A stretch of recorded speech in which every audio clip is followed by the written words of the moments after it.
नवनवीन व्हिडिओ पाहण्यासाठी व आमच्या सोबत राहण्यासाठी चॅनलला सबस्क्राइब करायला विसरू नका।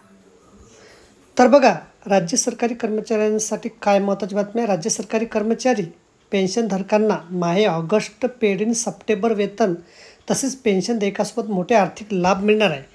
यामध्ये पगारवाढ व DA वाढीसह फरकाचा समावेश आहे। राज्य सरकारच्या वित्त विभागामार्फत नुकतेच निर्गमित केलेल्या शासन निर्णयानुसार राज्य सरकारी कर्मचारी तसे पेन्शनधारकांच्या DA मध्ये केंद्र सरकारच्या धर्तीवर 53% 55% अशी वाढ लागू करण्यात आलेली आहे। सदर मागे भत्ता वाढ माहे ऑगस्ट वेतन देयक तसेच पेन्शन देयकासोबत दिनांक 1 जानेवारी 2025 पासून DA फरकासह लागू करण्याचे निर्देश देण्यात आलेले आहे। त्यामुळे राज्य कर्मचारी पेन्शनधारकांना DA वाढीसह जानेवारी ते जुलै असे एकूण 7 महिन्याचा DAचा फरकसुद्धा मिळणार आहे।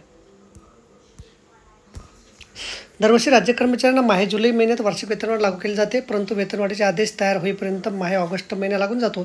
त्यामुळे ऑगस्ट पेड इन सप्टेंबर महिन्यात वार्षिक वेतनवाढीसह जुलै महिन्याच्या वेतनवाढ फरकसुद्धा अदा केला जाईल। अशा प्रकारे राज्य कर्मचारी पेन्शनधारकांना माहे ऑगस्ट पेड इन सप्टेंबर महिन्याचे वेतन पेन्शन देयकासोबत वरील नमूद 4 आर्थिक लाभ मिळणार आहे।